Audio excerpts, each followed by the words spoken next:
नमस्कार बच्चों, मैं भावेश वर्मा क्लास 7वीं का हिंदी का वार्षिक परीक्षा का पेपर लेकर आया हूँ। मैं सर्वप्रथम यूट्यूब चैनल की ओर से आपका हार्दिक स्वागत करता हूँ। ये वार्षिक परीक्षा 2022 हिंदी विषय का है। ये पूर्णांक चित्र में से रहेगा। सभी प्रश्न करना अनिवार्य है। तो देखते हैं कि ये पेपर किस प्रकार से है। इस पेपर की लिंक मैं अपने कमेंट बॉक्स में दे दूँगा, वहाँ से आप इसे डाउनलोड भी कर सकते हैं और आगे से आगे अपने दोस्तों या अपने साथ पढ़ने वाले सहपाठियों को भी शेयर करने में काफ़ी मददगार सिद्ध होगा। तो शुरू करते हैं पहले प्रश्न से। देखते हैं क्या है पहला प्रश्न।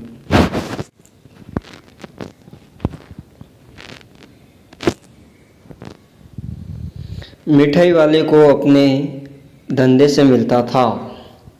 तो पहला है काफ़ी मुनाफा, कुछ नहीं, असीम सुख या काफ़ी पैसा।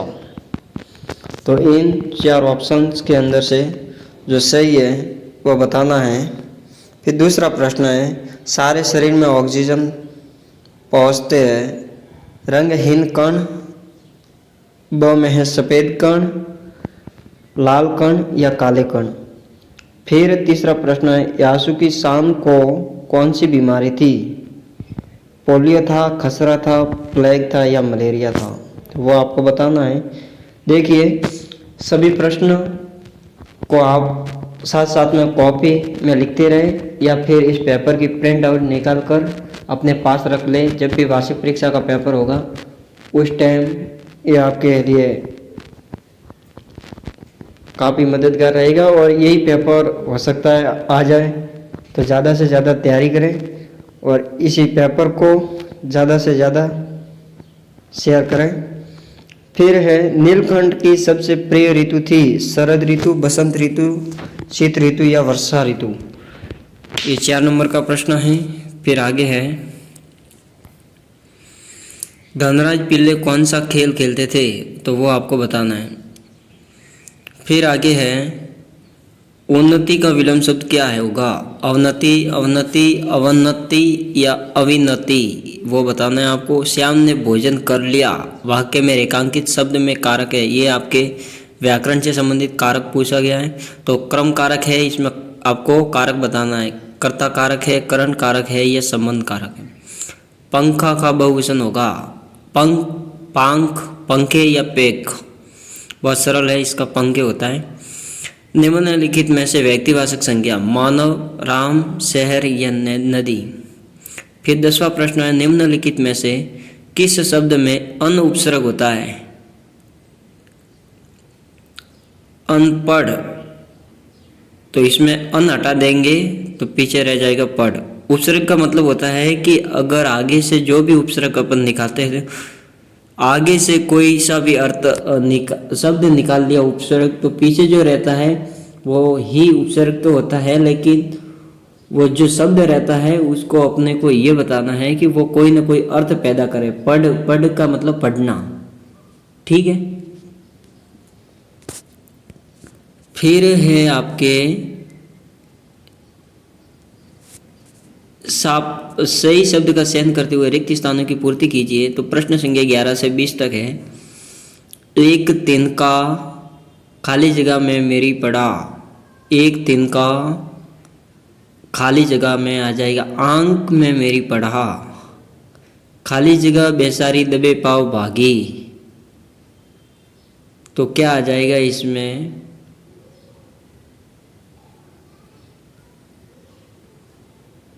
फिर 13वां है सूरज की सिलम खाली जगह बैठा है पहाड़, आकाश का खाली जगह बांधकर घुटनों पर पड़ी है नदी,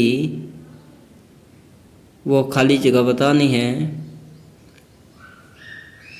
घुटनों पर बहती है नदी, खाली जगह। फिर हम पंछी उन मुक्त गगन आ जाएगा इसमें के, फिर इसमें कनक आ जाएगा, कनक टीले से टकरा कर हम फिर बहता बहता जल पीने वाले, इसमें बहता आ जाएगा। कई नली है, कनक कनक आ जाएगा इसमें। और फिर श्रृंखला, तो स्वर्ण श्रृंखला, इसमें आ जाएगा स्वर्ण स्वर्ण श्रृंखला।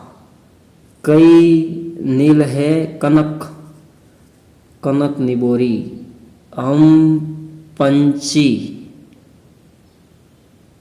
या हम बहता बहता जल पीने वाले। आगे है हम पक्षी उन मुक्त गगन के। इस प्रकार से ये प्रश्न है, खाली जगह में आपको बताना है।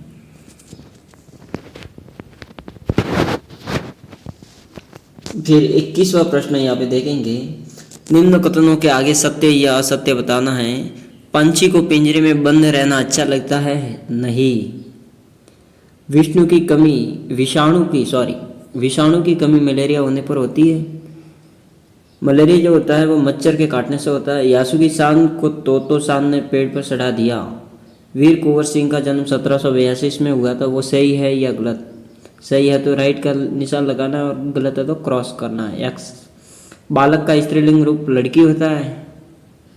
मोहन पढ़ चुका था में वर्तमान काल है। सामाजिक शब्द में इक प्रत्यय लगा है। सीता अच्छी लड़की है में गुणवाचक विशेषण है। सती का अर्थ पवित्र स्त्री से होता है। फिर धनराज का बचपन गरीबी और मुश्किलों से भरा हुआ था। फिर आगे प्रश्न है उचित शब्द समूह कथन के साथ मिलान कीजिए। तो ये आपको मिलाना है आकाश, बादल, फूल, धरती, माता।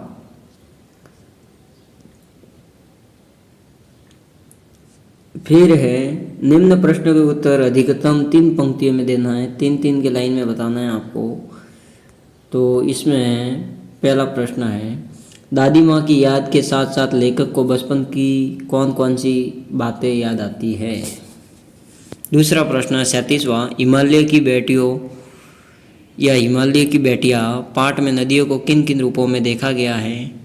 इसकी भी 3 पंक्ति में उत्तर देना है। रक्त के सफ़ेद कणों को वीर सिपाही क्यों कहा गया है। पेड़ और खंबे में दोस्ती कैसे हुई वो बताना है। ये आपके पाठ से संबंधित प्रश्न है।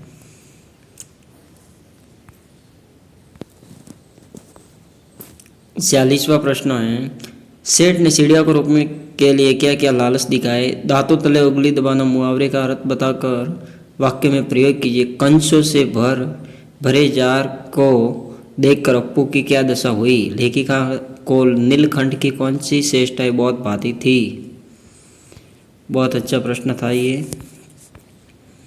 फिर आगे है कुंवर सिंह को बचपन में किन किन कामों में मजा आता था। सर्वनाम किसे कहते हैं, किन इसके कितने प्रकार होते हैं वो बताना है। सड़क पार करते समय किन किन सावधानियों का ध्यान रखना चाहिए, ये भी बहुत अच्छा प्रश्न है।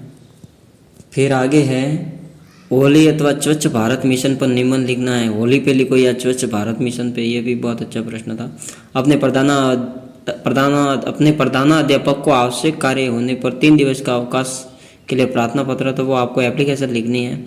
सेवा में श्रीमान प्रधानाध्यापक, फिर स्कूल का नाम, फिर विषय लिख के ये करना है। तो ये था आपके क्लास 7वीं का बहुत शानदार वार्षिक परीक्षा का पेपर। और अच्छे से तैयारी करें, अच्छे अंक प्राप्त करें। जय हिंद।